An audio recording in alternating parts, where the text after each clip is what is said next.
Epitaph for a Spy by Eric Ambler. Adapted by Nick Perry.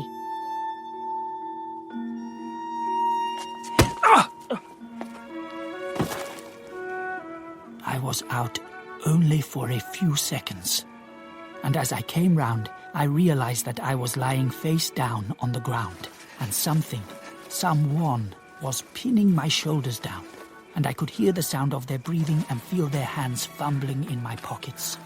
But before I had a chance to react, it was over. The pressure on my shoulders relaxed, a shoe grated on the path, and there was silence.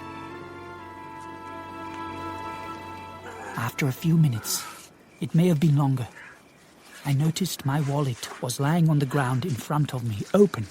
But when I checked, nothing had been taken. I got to my feet and gained my room without assistance and thankfully without meeting anyone.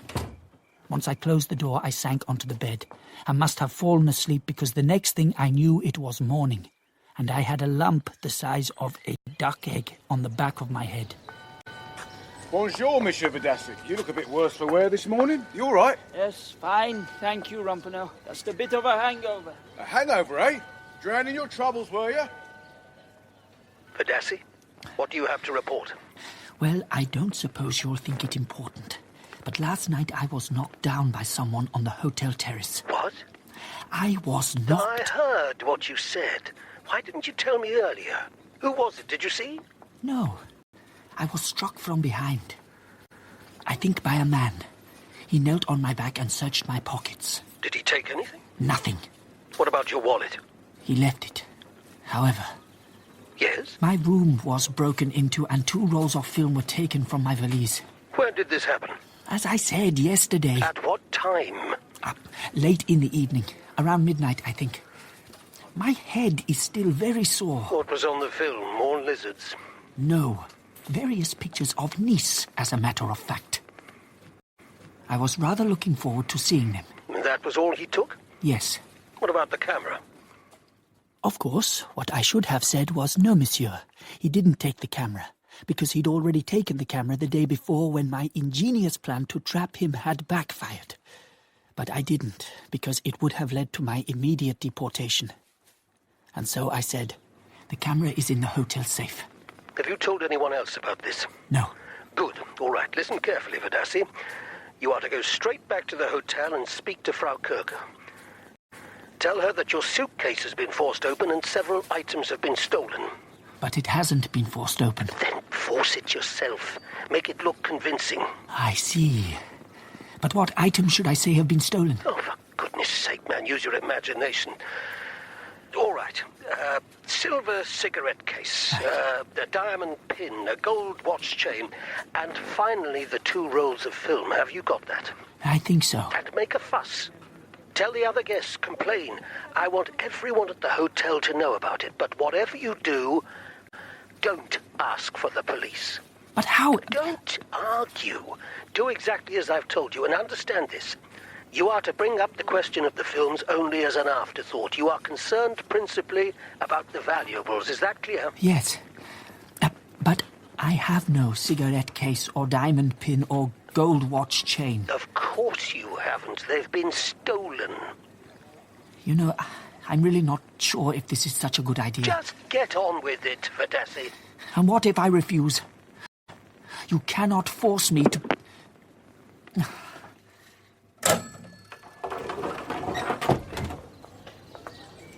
That looks like a nasty bump on the back of your head, Monsieur Vadassy.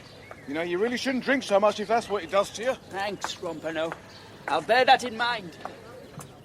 Disregarding Duval's instructions, the previous day had done me no favours. Whatever I thought of his latest harebrained scheme, I would be well advised to follow it to the letter. If anything went wrong, as it surely would, at least it wouldn't be my fault. I went up to my room and set to work. I got out my suitcase and locked it. Then I looked around for something to force the latches with. I tried first with a pair of nail scissors, but they snapped. I then tried with the barrel of my fountain pen, but that broke too. Finally, I used my room key to jemmy the lock open, and it worked. Yes. But the key became bent in the process, and I had to waste valuable time trying to straighten it. When I was satisfied with the appearance of my fake crime scene, I hurried down to the hotel lobby.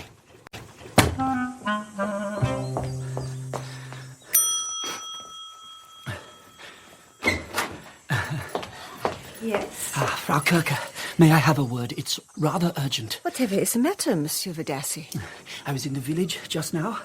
When I returned to my room, I found that my suitcase had been broken open and several valuable items taken from it. Oh, my goodness. Oh, please show me. We must go to your room immediately. I've only gone for an hour. Less. I was in the post office making a telephone call. Now,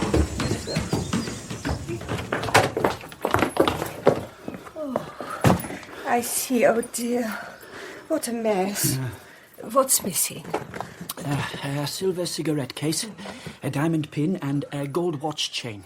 Oh, and 2 rolls of film, although I'm less concerned about them. What time did you leave your room this morning? I went down for breakfast at about 9. It's now 11:20. How long ago did you return? About 10 minutes ago. As soon as I saw what had happened, I came straight to you. Yeah. I must say, it's a shock. One does not expect this kind of thing to happen when one is on holiday. Oh, of course. I can only apologize for the upset. Well, yes. Would you mind coming down to my office, monsieur? I should like to take a detailed description of the missing objects. Of course. So far, so good. I began to feel more confident about Duval's plan and decided to adopt a more assertive tone. I must warn you, Frau Kircher, that I shall hold your establishment responsible for this incident, and that I shall expect the immediate return of my valuables and the punishment of the thief. Oh, monsieur, rest assured I will make every effort to return your property to you as quickly as possible. I am glad to hear it. Please, come. Take a seat.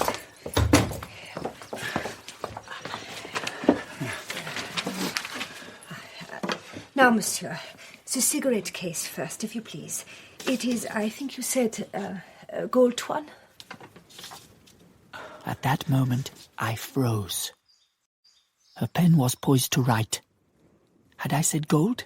For the life of me, I couldn't remember. Monsieur? Then I had an inspiration. Yeah, it has a gold lining. The case itself is machined silver. It has my initials engraved on it, JV. It holds 10 cigarettes, and the elastic is missing. And the chain? 18-carat gold. It has a small medallion on it commemorating the Brussels exhibition of 1901. 1901. And now the pin, monsieur? The pin, yes. Just a pin, really. A tie pin about 6 centimeters long with a small diamond in the head. And finally, the rolls of film. Yes. 2 rolls of Contax film. You have a Contax camera? I do. Is it safe, monsieur? A thief will get a good price for a camera of that quality. Do you know, it didn't occur to me to check. I was in such a state of confusion. May I suggest that we go back to your room to look for it? If you wish. Please. I knew, of course, that the camera would not be there. I prepared myself to feign shock and dismay.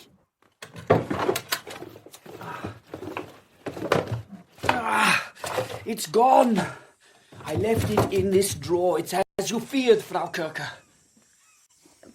But isn't that it there? What? Just there, monsieur, beside the bed. Well, I nearly fell over. Oh. There on the bedside table was a Contax camera complete with case. Oh, yes, that's... what on earth is it doing there? I was sure I'd left it in the drawer. I don't remember putting it there. Anyway, thank goodness. What a relief. Let's hope that everything else reappears as quickly. Yes, let's hope so. Shall we return to my office? Let me just check the serial number. Yes. It's my camera, all right. Did you have any reason to think it wouldn't be? No. But one can never be too careful. Please, lead on. This was, to say the least, an unexpected development. I could only assume that, having got his own camera back, the spy had decided to return mine, which was very decent of him. At least now I had one less thing to worry about. Now then, let us turn to the value of the stolen items. Firstly, the cigarette case and the watch chain. About 800 for the case and 500 for the chain. But I'm only guessing. They were gifts, you see. The pin is of sentimental value only. As for the films, well, I should be sorry to lose them, but... The cigarette case and the chain, was they insured? I'm afraid not.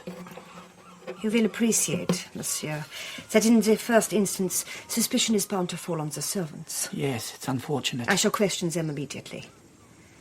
In the meantime, could I suggest that we delay calling in the police? Of course. You will appreciate that considerable damage is done to the reputation of a small hotel by incidents such as this. I would also be most grateful if you would say nothing about it to the other guests. You have my word. Thank you. I will report to you the moment I have completed my inquiries.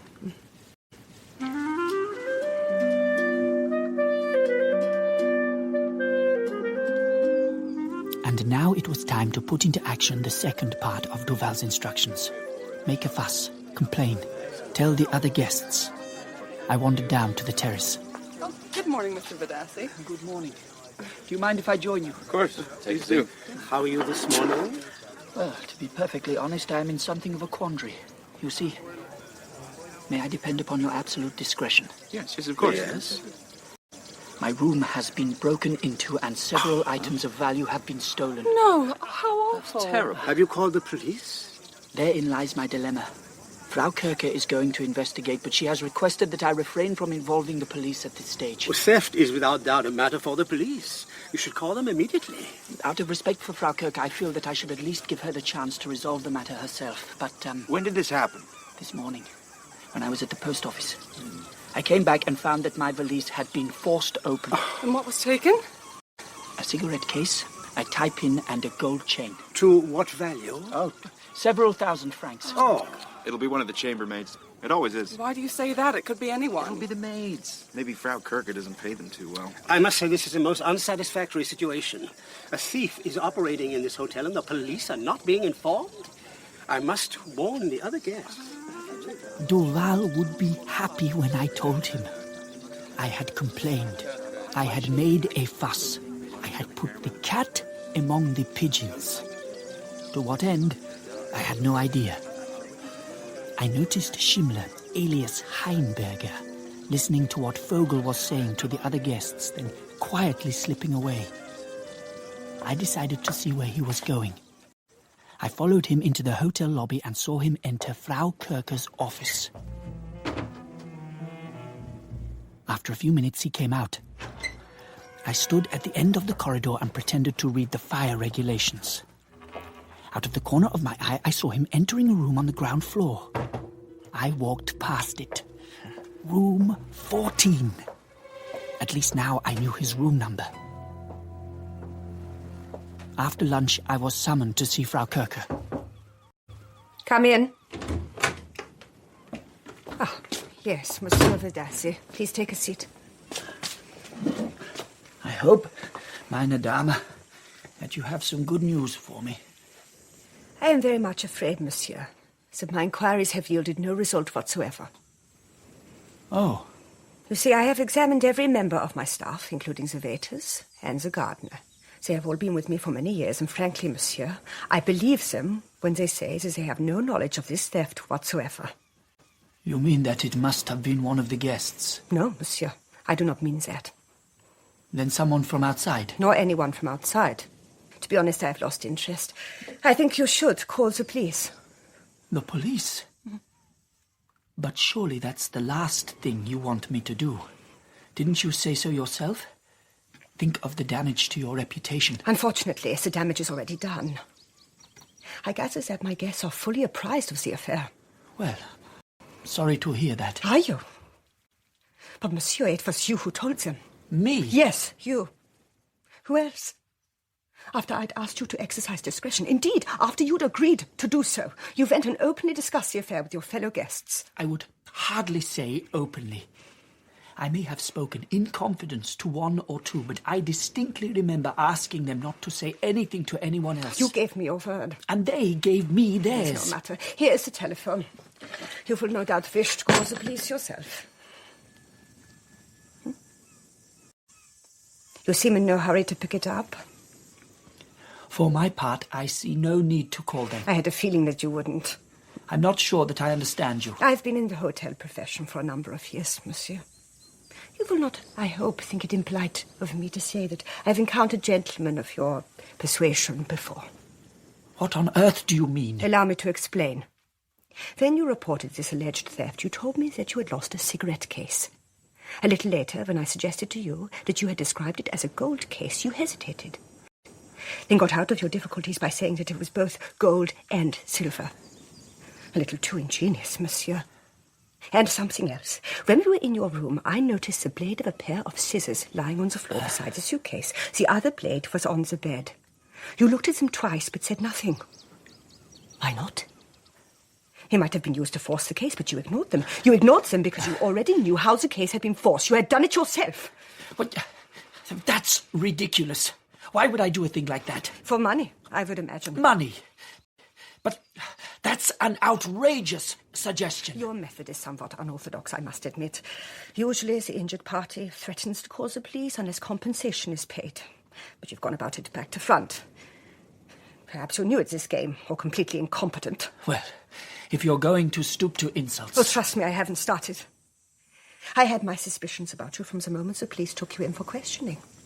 That flim-flam about your passport, I didn't believe that for one instant. And the gendarme sitting in the cafe across the road? I expect he's been put there to keep an eye on you, hasn't he?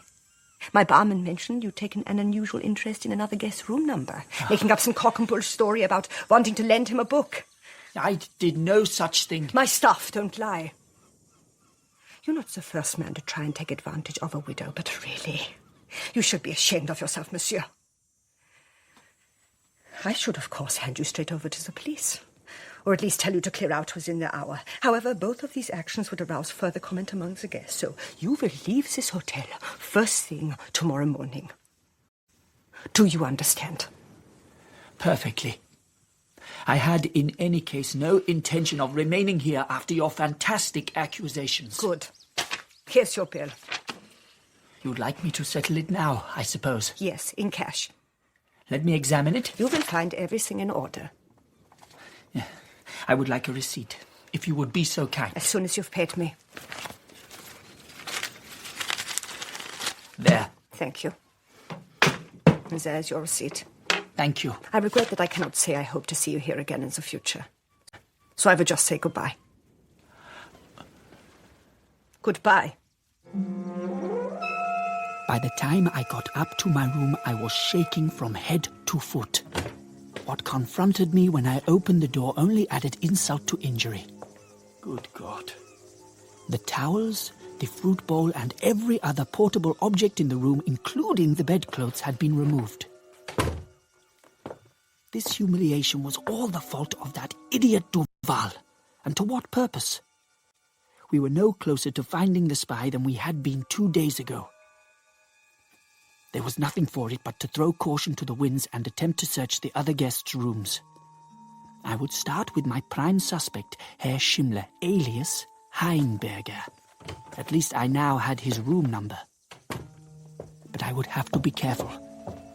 I knew from the events of the night before that he was a dangerous man. He had struck me on the back of the skull with considerable force. If, indeed, it had been him. As I approached room 14, I hesitated.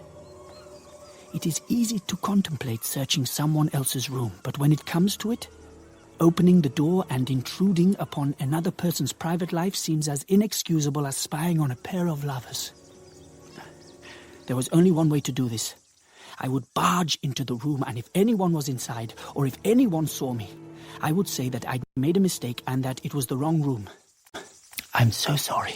I thought it was the bathroom. I'm so sorry. I thought it was the bathroom. Fine. I took a deep breath. The door was unlocked. The room was empty. For the moment, I was safe. I glanced around. I could see no suitcase. I tried all the drawers, but they were empty, save for a few pairs of threadbare socks. I opened the wardrobe. Inside, there was one limp suit and a raincoat. I took the suit down and went through the pockets. In the breast pocket, I found 2 passports, one German and one Czech. Now this was interesting. The German one had been issued to Emil Schimmler, a journalist from Essen. Aha!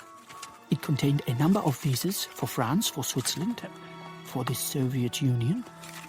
The Czech passport contained the same photograph of Schimmler, but it had been issued in the name of Pavel Cesar, a salesman from Brno. Interesting. In fact, I was so engrossed that I didn't hear the footsteps until they were practically outside the door. I just had time to stuff the passports back into the breast pocket before the door swung open and Schimmler walked in. I'm afraid you will find nothing of value in here. I'm so sorry. I thought this was the bathroom. Believe me, you have my sympathy. Persons in your profession must of necessity take risks. How annoying to find that you have done so for nothing. Now, would you prefer to see the manageress here or in her office? I do not wish to see her at all. I have not taken anything. Of course, but I must remind you that you are in my room uninvited. As a matter of fact... I find that when a person begins a sentence with "as a matter of fact," what follows is nearly always a lie. But do go on. What is this fact, the matter of which you wish to convey to me? Look, what I'm trying to explain is that earlier today some valuables were stolen from my suitcase. I suspected you of having taken them. Me? Yes, and clearly I was mistaken. I was annoyed because I had complained to Frau Kircher and she didn't seem to be taking my complaint seriously, and so I decided to take the matter into my own hands, which I now freely admit was wrong. Unfortunately for you, I happen to have discussed with Frau Kircher what happened earlier today. Your bill is paid, I believe. I'm leaving under protest. And this is part of your protest, I suppose. In a way, yes. But, as I said, I see that I was mistaken. Fortunately, no harm has been done. I can only apologize to you most humbly and sincerely, and if you will allow me, I will withdraw. I will not. Stay where you are. You haven't told me why you suspected me of having broken into your room, if indeed it was broken into. It was.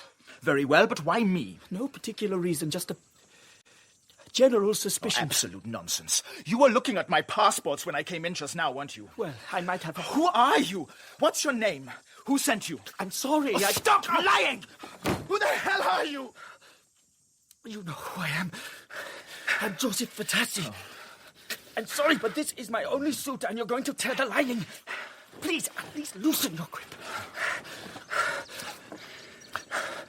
Thank you. You're lucky I don't break your neck. Well, yes. I know what you're capable of. I have a lump the size of a duck egg on the back of my head, and you've just banged it again. Thanks very much. I can assure you I haven't the least idea what you're talking about. No, of course you haven't. If you only knew half the trouble you'd caused me in the past 2 days, you would be far more sympathetic. Do you know they threatened to deport me if I couldn't find the camera? What camera? You know very well what camera. And by the way, if you haven't already spoiled those 2 rolls of film, I should like them back before the police arrive.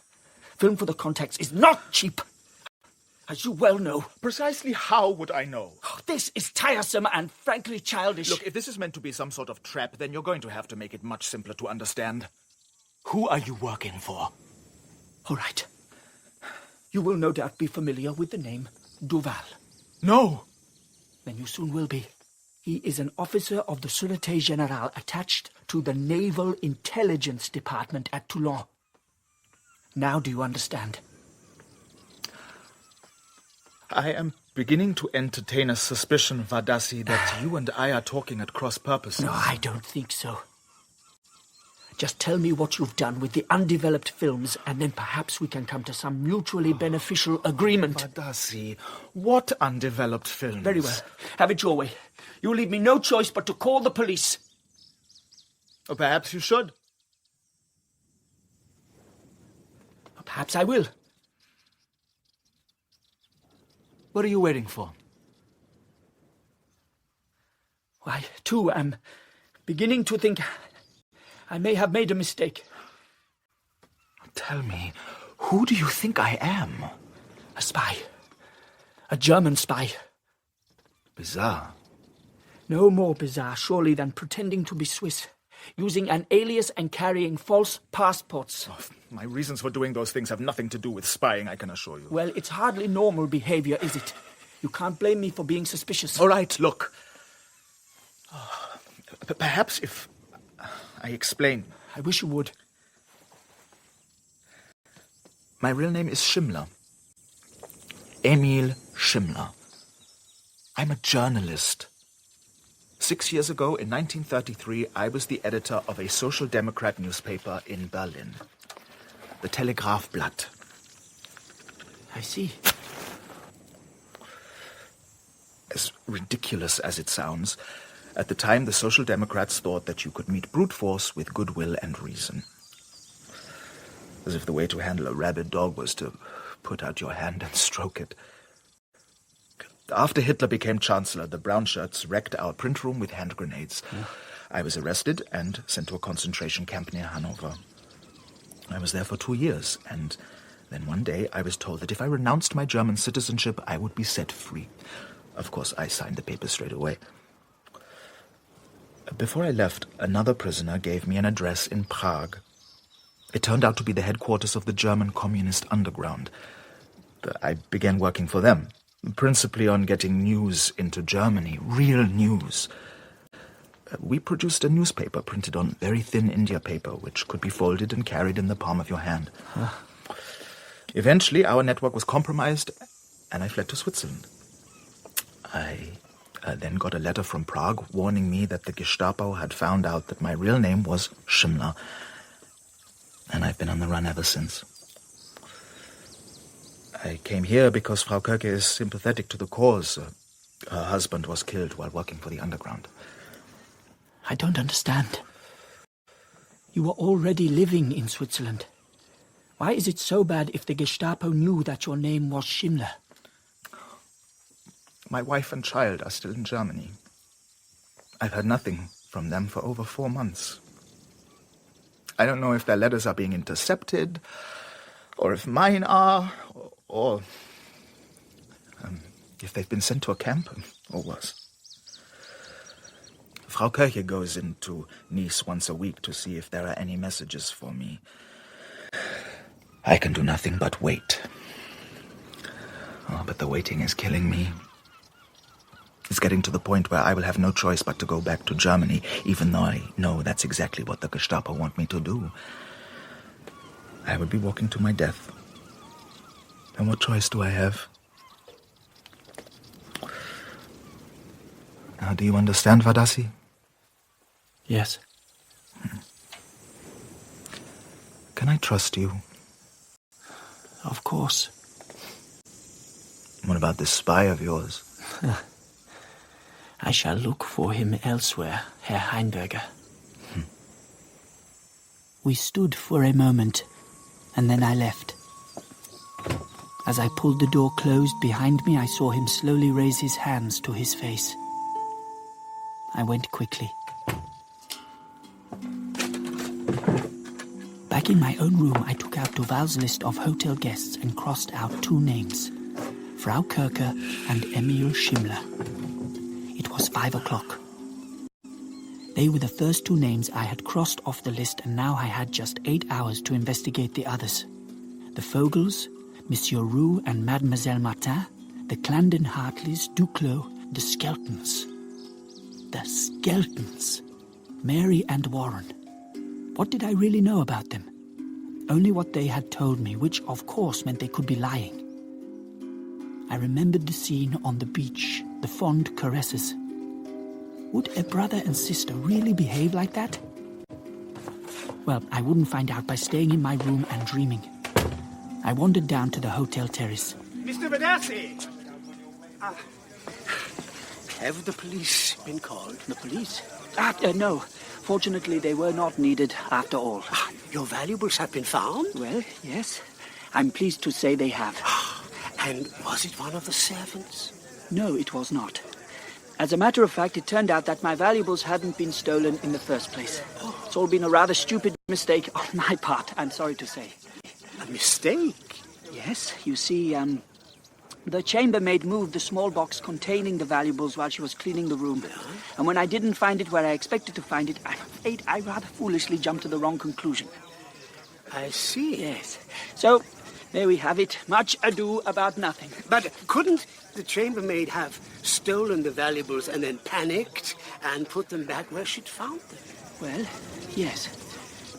I suppose that's possible, but it seems rather unlikely. In any case, I'm happy to have my valuables returned, and all is as it should be. Would you excuse me? Miss Skelton, have you heard the news? Mr. Vadassy's valuables were not stolen, after all. Not stolen? Yes, that's right. As I have just been explaining to Herr Vogel, it's all been a terrible misunderstanding. Warren, did you hear that? Mr. Vadassy says his valuables weren't stolen after all. What? Not stolen? That is indeed correct. My items were mislaid, not stolen. I must apologize for causing so much unnecessary concern. I am deeply embarrassed. But I don't understand. What made you think they had been stolen? You know, I actually... The fact of the matter is, I fell over. You fell over? In the bathroom. I slipped and hit my head on something. See? Here, the bump. Oh, my God. Size of a duck egg. I think I experienced a concussion. In any case, I became confused and... Have you had a doctor take a look at that? Oh, no. There is no need. Please. I didn't mention it before because I didn't want to cause a fuss. But really, Mr. Vadassy, you should at least put some ice on that. Yes, ice. I will get ice from the bar. Thank you very much. Excuse me. Yes, sir? Whiskey, please. You will pay now. 5 francs. Of course. Please put Monsieur Vadassy's drink on my bill. Certainly, sir. Oh, that's really not necessary. Allow me. I am Roux. I don't believe we've been properly introduced. Well, I'm very grateful to you, Monsieur Roux, but... No, I couldn't help overhearing what you were saying to the other guests just now. It's a strange story, if I may say so. Thank you. Yes, well, my own stupid fault, I'm afraid. May I ask, why did you come here, monsieur? To Saint-Gatian. Here? To this hotel? For a holiday. You have enjoyed your stay? Very much. When do you expect to leave? I haven't decided. Why do you ask? I'm curious.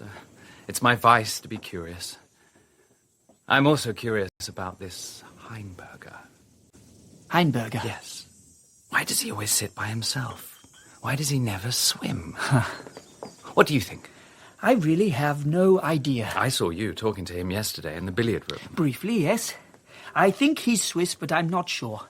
I don't like to pry. Oh, I do. I like to find out about people when I talk to them.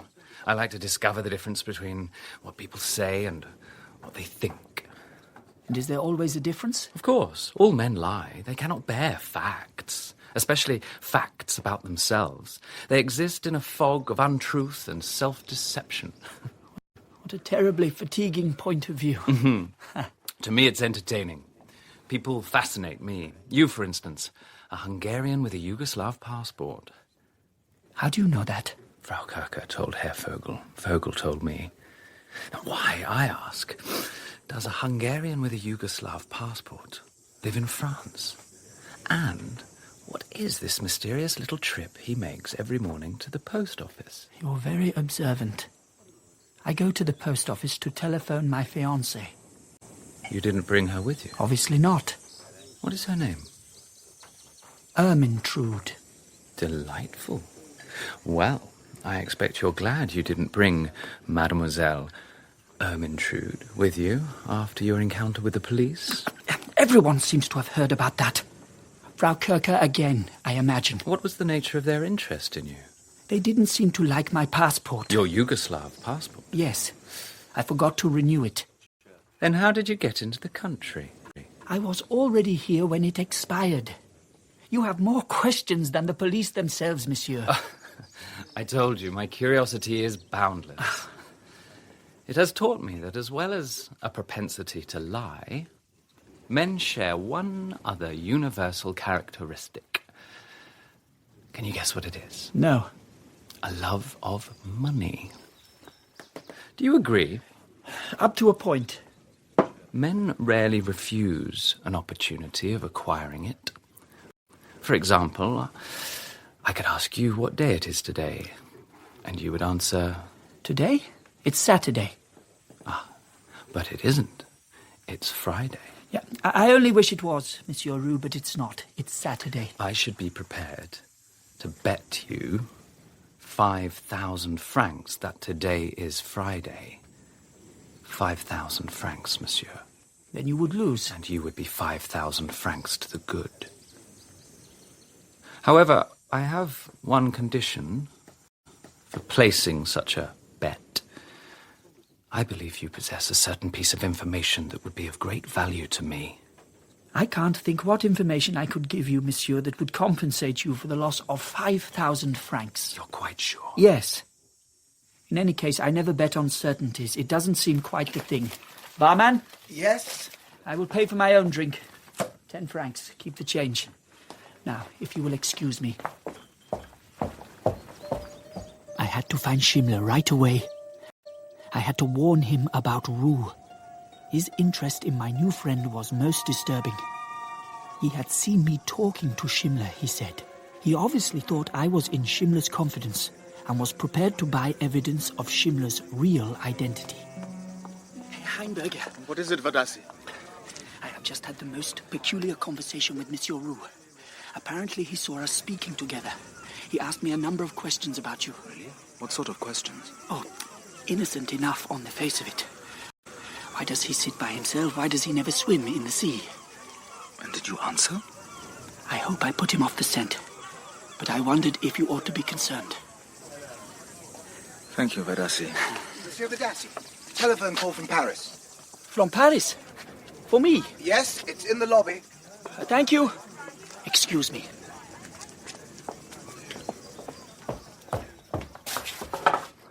Hello?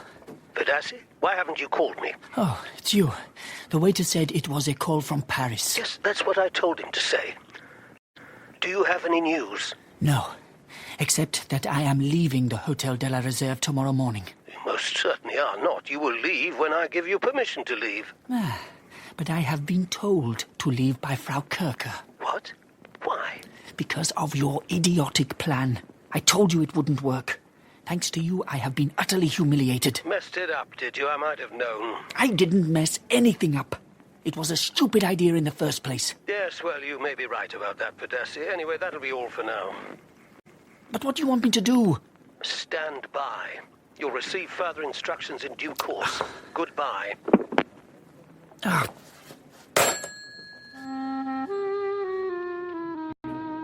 And so I waited. In the evening after dinner, the guests congregated as usual on the terrace. Oh, Mr. Vadassy, do you mind if we join you? Of course, not at all. How's that bump doing? Looked pretty nasty to me. That's nothing to worry about, thank you. Tell me, when did you say your parents were arriving? Our parents? Oh, yes, our parents. Have I said something funny? No, not at all. Oh, come on, Warren. There's no reason why we shouldn't tell Mr. Vadassy. I'm tired of this play acting. Mary, we agreed. Mr. Vadassy won't mind. And the fact is, we're not brother and sister. We're husband and wife. Really? Yes. You see, we're not supposed to get married for another 2 years, because if Warren gets married before his 25th birthday, then we'll lose $50,000 from his grandfather's will. Which would be crazy, wouldn't it? Absolutely. And we didn't want to wait that long, so... Hey, looks like Fogel's had 1 over the 8 again. Herr Vogel was walking unsteadily towards the piano in the conservatory. He raised the lid over the keys and sat down heavily on the piano stool. And after a few seconds, he began to play a Chopin nocturne. In 6 hours, my train would leave for Paris. I was no closer to identifying the spy than I had been 3 days ago. It was hopeless. I looked around. This, I told myself, was in all probability my last night of freedom. These were the people I should remember. The Vogels, the Clandon Hartleys, Rue, Schimler sitting alone in the shadows, the Skeltons murmuring to each other and smiling. And with them all, there was the warm, scented night, the drip of water on the terrace, the faint hiss of the sea against the rocks at the point, the stars and the light of the moon striking through the trees. It all seemed so very peaceful. And yet there was no peace. In the darkness beyond this little bay, dramas were being enacted. Forces were gathering, convoys launching. Outside in the garden, the monstrosities of the insect kingdom were creeping along the wet branches in search of food. Nothing was at rest. Nothing was still. The night was moving, alive with tragedy. When Vogel finished, there was dead silence. A silence which was only broken by the arrival of a squad of armed policemen. Could I have your attention, please, ladies and gentlemen? Which one of you is Josef Vadassy? I am. You're under arrest, sir. You'll please accompany us to the commissariat. But I... Excuse me, officer, what is the charge? It doesn't concern you, sir. It might not concern him, but it concerns me. I'm a citizen of the Republic. I have a right to know. The charge is espionage. You've had a very dangerous man among you, my friends. Allez.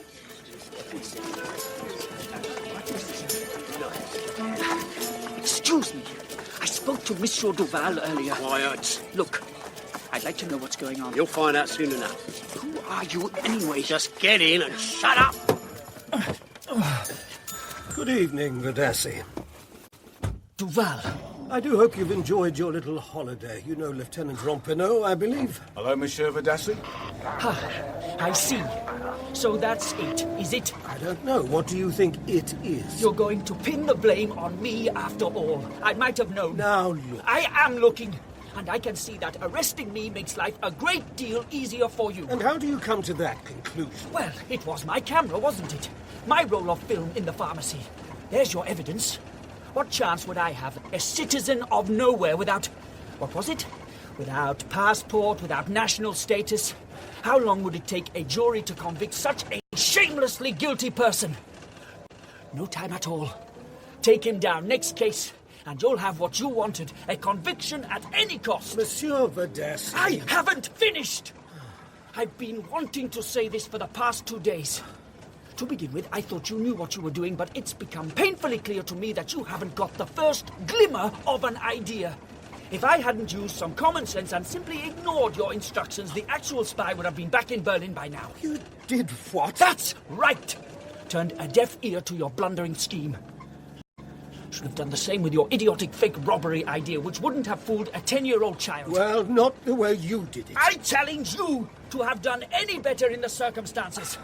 It was yet another idiotic idea to add to the litany of idiotic ideas you've come up with over the past 2 days. And my one consolation, as I face 4 years in prison, is that I will no longer have to spend my mornings listening to the witless ravings of a fat, lazy, pea-brained French muttonhead. Have you got that off your chest now? Yes.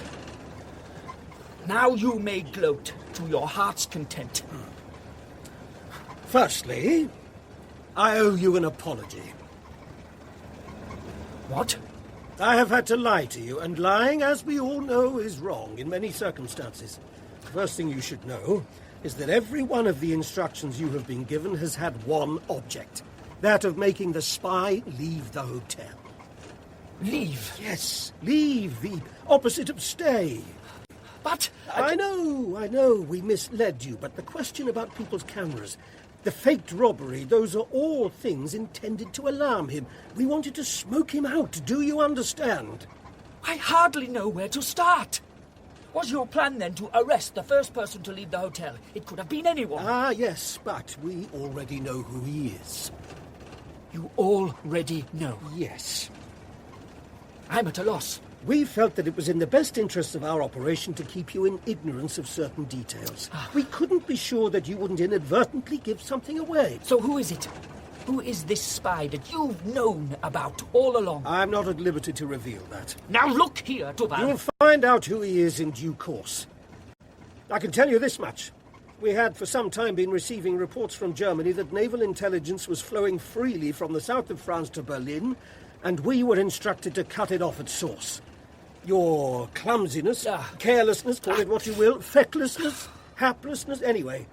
You mixing up the spy's camera with your own turned out to be rather fortuitous for us. We used the serial number to trace his camera to a dealer in Toulon who was able to identify the buyer from some photographs we had. The buyer's name was a known alias of one of the guests at the Réserve. In that case, why didn't you just arrest him and leave me in peace to enjoy the first holiday I've had in 5 years? Because war is coming, Vadassy.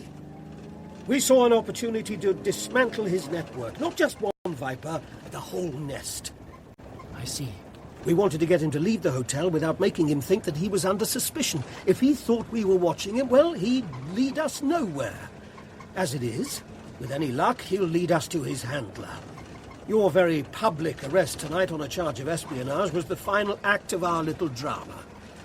If our guess is correct, he should be leaving the hotel very soon, and we will be following him. You mean I'm not actually under arrest? That's right. Stop the car, please. Don't stop the car, Ronfilot. I wasn't going to. Stop the car!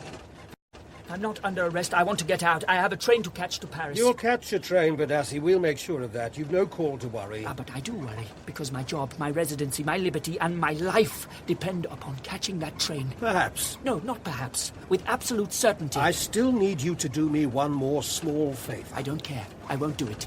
You should care, Vadassy. I shouldn't have to remind you that it is the duty of all French citizens to assist police when asked to do so. I shouldn't have to remind you, Duval, that I'm not a French citizen. You may recall that when you were in custody, I said that if you cooperated, then perhaps there was something we could do for you in return. Yes. You didn't tell me what it was. I have been in touch with the Bureau of Naturalization. There are still some formalities to be gone through, but I have received assurances that your application will be looked on favourably if you do your duty now and help us. Furthermore, here is 500 francs for your trouble.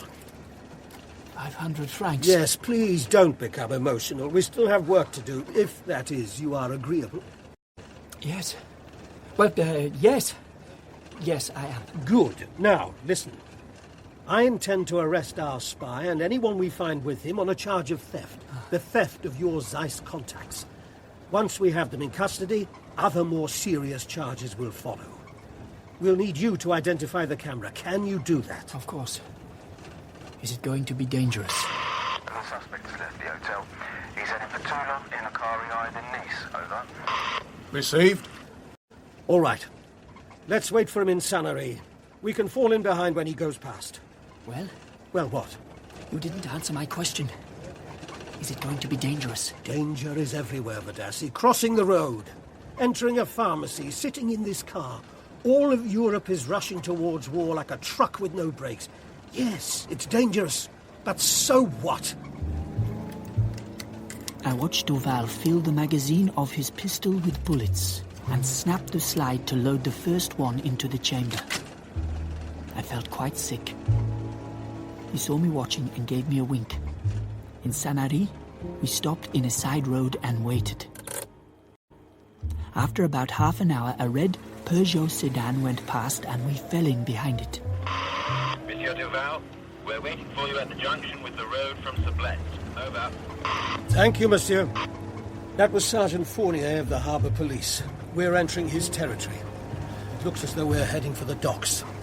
The trees beside the road became fewer and we passed a factory or two. Finally, we swung onto a brightly lit road with tram tracks down the middle and cafes on the pavements. The cafes were full. Groups of sailors strolled by, arm in arm.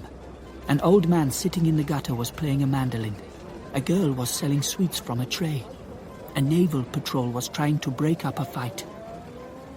And then we took another turn and left the light behind us. We threaded our way cautiously through dark, narrow streets lined with high, blank walls of warehouses. He's pulling over. Stop here. We're close enough. Come on, Vadassy. Time to stretch your legs. Sergeant Fournier, I am Duval. We saw him enter the warehouse through that door in the corner. Give us a minute. We'll see if there are any other exits and guard them while you go in. Thanks. Listen, Vadassy, follow us, but stay behind us. All right.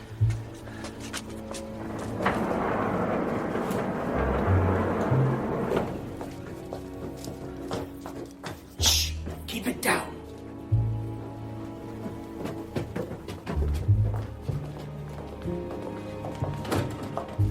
It's locked. Police! Open the door! Take it down, Rompano. In the air, now! Cuff them! Where is he? Where's Rue? Speak! Shallow! So it's Rue. The spy is Rue. Shh! Listen. He's on the roof. Should I follow him? No, I will. You stay here with the prisoners. Be careful, sir. Where do you think you're going, Vadassy? I'll come with you. Don't be ridiculous. Stay here. I let him go ahead, and then I followed. Just as I stepped out onto the flat roof, a shadowy figure vaulted the 2-meter gap to the next warehouse roof and turned. Duval was ahead of me and began to raise his gun. But before he could use it, there was a flash of flame from the other man's pistol.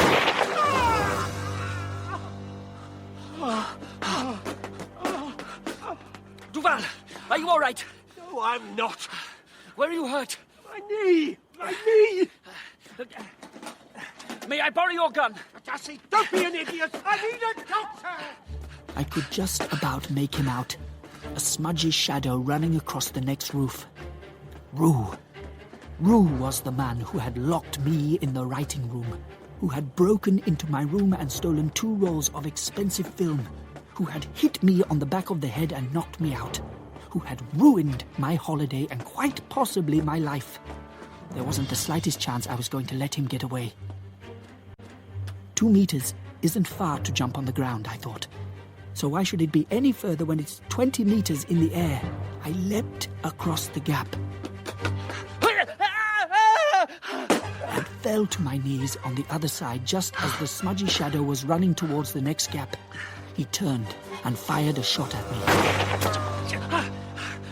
Rue! Rue, what are you doing? It's me, Vadassy! Leave me alone, Vadassy! Listen to me! You can't get away. There are men on the ground guarding all the exits. Give yourself up! Get back, or I'll shoot again! It's pointless, Rue. Stop now! What the hell do you care? I'd like my film back, if it's all the same to you. Your film? Are you insane? Get down, Vadassy! Get out of the way! I'm going to shoot! No, Rompano, wait! He missed, and Rue was running again. I saw him run through a forest of steel ventilator shafts, but by the time I'd reached the far edge of the roof, I'd lost sight of him. I strained to see across to the next roof, but nothing moved. The gap in between seemed slightly larger than the last one. And as I wondered whether I should risk leaping across myself, I noticed a body on the ground below, with one leg sticking out at an impossible angle. So Rue had fallen. As I looked down, the harbour police appeared and began to surround him. He's dead! Inform Sergeant Fournier the suspect is dead!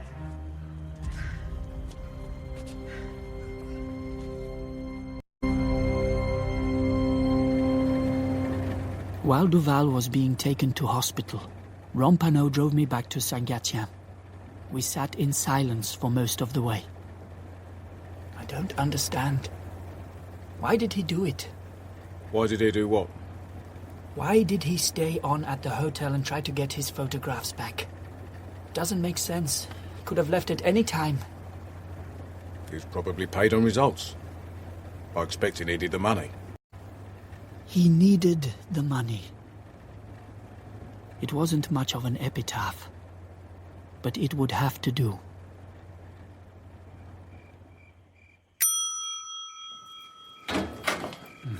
Ah, Monsieur Vadassy.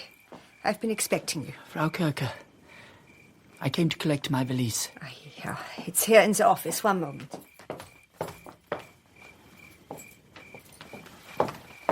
There. Thank you. Also, I thought you might be glad of a sandwich to take with you. I wrapped it in brown paper. It's in the front pocket. Oh, that's very kind of you. Thanks. Inspector Duval telephoned from the hospital. He explained a few things. I feel I should apologize. You weren't to know. It seems we were both the victims of other people's clever plans. Yeah. The police gave me this. It contains 500 francs. I should like you to give it to Herr Schimmler if you would. He might be able to make use of it, don't you think? Oh, that's very generous of you, monsieur. Emile told me that you and he had spoken. Indeed. He no longer needs money. He's returning to Germany. When? He should already be on the train from Toulon to Berlin. I see. Keep the money. It's good to have a little cash in reserve, especially when the future seems so uncertain. What does it hold for you, Frau Kirke? Oh, I shall leave for Prague next month. I wish to continue the work that my husband began. Ah, then good luck. And to you. Oh, that'll be your taxi. I believe you have a train to catch.